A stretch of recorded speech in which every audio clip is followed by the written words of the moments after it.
লাখ লাখ টাকা খরচ করে আমরা নতুন একটা ডিএসএলআর ক্যামেরা কিনি, পাশাপাশি অনেক টাকা খরচ করে আমরা প্রফেশনাল লেন্সও কিনি, তারপরে দেখা যায় যে আমরা মনের মতো ছবি তুলতে পারি না। এমন ধরনের প্রবলেম কিন্তু আমরা প্রত্যেকেই ফেস করি। তো আজকের এই ভিডিওতে আমি আপনাদেরকে বলবো বেস্ট পিকচার তোলার 5টা ফর্মুলা। এই 5টা ফর্মুলা সম্পর্কে যদি আপনার জানা থাকে তাহলে আমি শিওর আপনারা আপনাদের যে কোনো ক্যামেরা দিয়েই ভালো ছবি তুলতে পারবেন।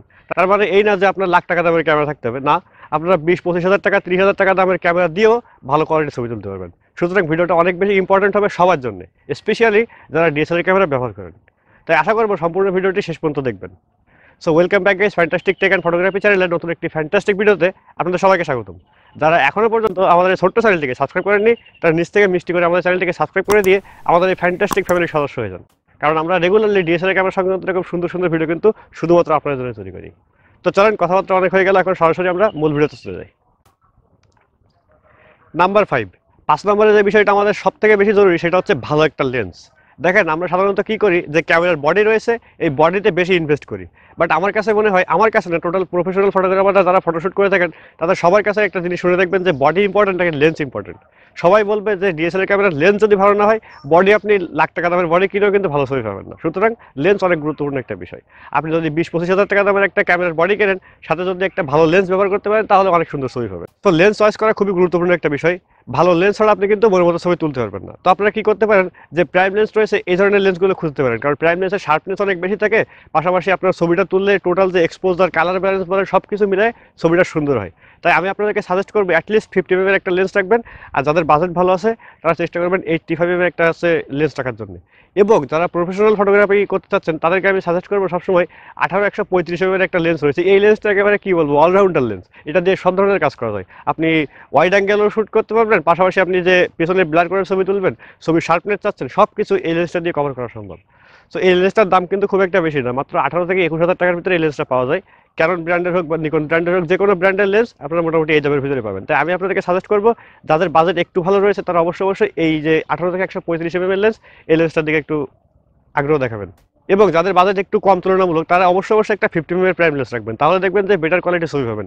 কারণ কিট লেন্স দিয়ে ভালো ছবি তোলা যায়। নতুন আমরা যখন ক্যামেরা কিনি তখন নর্মালি সবাই কিন্তু আমরা কিট লেন্সটাকে কিনে নিয়ে চলে আসি।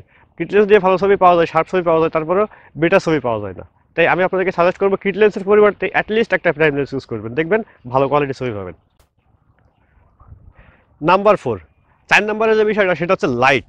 একটা ছবি কতটা ভালো আসবে সেটা অনেকটাই ডিপেন্ড করে কিন্তু লাইটের উপরে। আপনার লাইট সোর্স যদি ভালো না থাকে তাহলে কিন্তু ছবি ভালো আসবে না। এই যেমন ধরেন আমরা এখন আউটডোরে শ্যুট করতেছি, এখন কিন্তু লাইটের কোনো প্রয়োজনই পড়ছে না, সূর্য ন্যাচারাল লাইট দিচ্ছে। বাট আপনি যদি লো লাইটে শ্যুট করতে চান সেক্ষেত্রে কিন্তু আপনার পর্যাপ্ত লাইট না হলে ছবিতে নয়েজ আসবে, গ্রেন আসবে, ছবিটা একেবারে পুরো নষ্ট হয়ে যাবে। এই জন্য যারা লো লাইটে শ্যুট করেন, যেমন হচ্ছে অনেক সময় ইভেন্ট, বিভিন্ন ধরনের ইভেন্ট হয় কিন্তু সন্ধ্যার পর থেকে, তারপরে যে ওয়েডিং শ্যুট টুটগুলো এগুলো সব কিন্তু হয় বিশেষ করে সন্ধ্যার পরে বা রাত্রের দিকে। তো এই সিচুয়েশনে কিন্তু আপনার অবশ্যই একটা এক্সট্রা লাইট ব্যবহার করতে হবে। ফ্ল্যাশ লাইটের কথা বলতেছি আমি। বাজারে বর্তমানে 3-4 হাজার টাকা দামের অনেক সুন্দর সুন্দর কম দামে সফট বক্স পাওয়া যায়, পাশাপাশি যে এলইডি যে ফ্ল্যাশ লাইটগুলো আছে সেগুলো পাওয়া যায়। আপনারা এইটার পিছনে ইনভেস্ট করবেন, দেখবেন আপনাদের ছবিটা আগের তুলনায় অনেক অনেক অনেক বেটার পাবেন। সুতরাং 4 নম্বরের যে বিষয়টা সেটা হচ্ছে লাইট। আপনারা অবশ্যই লাইটের দিকে একটু বেশি মনোযোগী হবেন। এত টাকা দিয়ে ক্যামেরা কিনতেছেন, লেন্স কিনতেছেন, যদি লাইটের পিছনে অল্প কিছু টাকা খরচ করেন তাহলে আমার কাছে মনে হয় যে ছবির মানটা অনেক ভালো হবে। তাই অবশ্যই আপনারা একটা এক্সট্রা লাইট ব্যবহার করার চেষ্টা করবেন, স্পেশালি লো লাইটে ফটোশুট করার সময়। পয়েন্ট নাম্বার 3 নম্বর পয়েন্টটি ভালো লাগে একটা রিমাইন্ডার দিতে চাই, ভিডিওটা নিশ্চয়ই ভালো লাগছে। যদি সত্যি ভালো লাগতে থাকে তাহলে অবশ্যই একটা লাইক দিবেন, কারণ আপনারা লাইক দেখলে আমরা অনেক বেশি উৎসাহিত হই। লাইক দেন বলেই কিন্তু আমাদের ভিডিও তৈরি করার যে একটা প্রবণতা সেটা আগের থেকে দ্বিগুণ হয়ে যায়। তো অবশ্যই একটা লাইক দিবেন, যেহেতু এত কষ্ট করে রিসার্চ করে আপনার জন্য ভিডিও তৈরি করি। লাইক দিয়ে দিয়েছেন, এখন 3 নম্বর পয়েন্টটা ভালো লাগে, সেটা হচ্ছে যে ট্রাই সামথিং ইউনিক। এই জিনিসটা কিন্তু সবাই চেষ্টা করে বাট অনেক সময় হয়ে ওঠে না। আপনারা একটু রিসার্চ করবেন যে কোন অ্যাঙ্গেল থেকে ছবিটা ভালো আসছে। এক অ্যাঙ্গেল থেকে সবসময় ছবি তুলবেন না। যেমন আমি এখন ট্রাইপডে ক্যামেরা রেখে শ্যুট করতেছি, আপনারা যখন ফটোশ্যুট করবেন তখন চেষ্টা করবেন প্রথম তো ফার্স্ট অ্যাঙ্গেলে আপনি ফেসে নিলেন, নেওয়ার পর একটু সাইডের থেকে ট্রাই করলেন, সামনে কিছু প্রপস রাখলেন, বা অনেক সময় হয় যে গাছের পাতা সামনে রাখলেন, মাঝখানে সাবজেক্টটা রাখলেন, পেছনে ব্যাকগ্রাউন্ড থাকছে। এই যে 3D টাইপের যে ছবিগুলো এগুলো কিন্তু দেখতে অনেক সুন্দর লাগে। সো মেইন কথা হচ্ছে যে একটু ইউনিক টাইপের কিছু করার চেষ্টা করতে হবে। নর্মাল ফটোগ্রাফাররা যেটা করে তার থেকে একটু ডিফারেন্ট কিছু করার চেষ্টাটাই কিন্তু একটা সাধারণ ফটোগ্রাফার থেকে আপনাকে বেটার ফটোগ্রাফার করে তুলবে। তাই অবশ্যই সবসময় একটু ইউনিক টাইপের কিছু করার চেষ্টা করবেন, দেখবেন ভালো কোয়ালিটির ছবি হবে। পয়েন্ট নাম্বার 2, 2 নম্বরের যে পয়েন্টটা সেটা হচ্ছে ক্যামেরা সেটিং। আপনি সব কিছু ঠিক আছে, দাম দিয়ে ক্যামেরা সব কিছু কিনলেন, কিন্তু ক্যামেরা সেটিং সম্পর্কে যদি আপনার আইডিয়া না থাকে তাহলে কিন্তু আপনি কোনোভাবেই ভালো ছবি তুলতে পারবেন না। তো ক্যামেরা সেটিং সম্পর্কে কিন্তু ইতিপূর্বে আমরা বেশ অনেকগুলো ভিডিও আমাদের চ্যানেলে আপলোড করে রেখেছি, সেগুলো আমি ডেসক্রিপশনে দিয়ে রাখলাম, একটু সময় করে সেগুলো দেখে নেবেন, দেখবেন আশা করি ভালো রেজাল্ট পাবেন। ক্যামেরা সেটিং যদি আপনি সঠিক করতে পারেন তাহলে আমি শিওর আপনারা কম দামের ক্যামেরা দিয়েও ভালো কোয়ালিটির ছবি তুলতে পারবেন। পয়েন্ট নাম্বার 1, 1 নম্বরের যে পয়েন্টটা সেটা হচ্ছে ক্যামেরা এবং আপনার ভিতরে কমফোর্টেবলনেস কেমন রয়েছে। দেখেন আপনি একটা ক্যামেরা কিনলেন, সেটা এমন হলো যে আপনার হাতে ধরে মজা পাচ্ছেন না ঠিকঠাক মতো, তাহলে কিন্তু আপনি যতই টাকা দিয়ে ক্যামেরা কেনেন বা ভালো সেটিং করেন, আপনি কিন্তু মনের মতো ছবি তুলতে পারবেন না। তো ডিএসএলআর ক্যামেরা অনেক সময় হাতের গ্রিপের উপর অনেক কিছু ডিপেন্ড করে। আপনি যদি গ্রিপ ঠিকঠাক মতো ধরতে পারেন তাহলে আপনার একটা ভালো ছবি পাবেন, কারণ গ্রিপের উপরে অনেক সময় হ্যান্ডশেকের যে কন্ট্রোলটা সেটা নির্ভর করে। তাই যাদের সাইজ, হাতের সাইজ ছোট, তাদেরকে আমি সাজেস্ট করবো ক্রপ সেন্সরের যে ক্যামেরাগুলো রয়েছে সেগুলো নেওয়ার জন্য, কারণ ক্রপ সেন্সরের ক্যামেরাগুলো সাইজটাও ছোট হয়ে থাকে, আপনার হাতও যেহেতু ছোট, তাই গ্রিপটা ভালো হবে। কিন্তু যারা ফুল ফ্রেম ক্যামেরা কিনতে যাচ্ছেন তারাও কিনতে পারবেন, no problem. Crop sensor camera থেকে ফুল ফ্রেম ক্যামেরা তো অবশ্যই অনেক বেটার।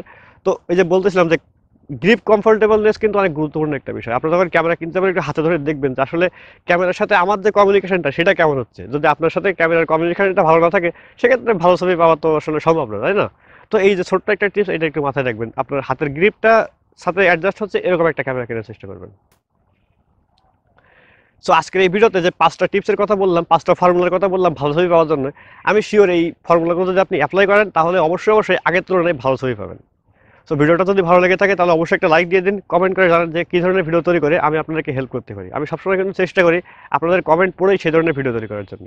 পাশাপাশি আরেকটা কথা বলতে চাই, আমরা কিন্তু নতুন চ্যানেল খুলেছি ফ্যান্টাস্টিক টিউবার নামে।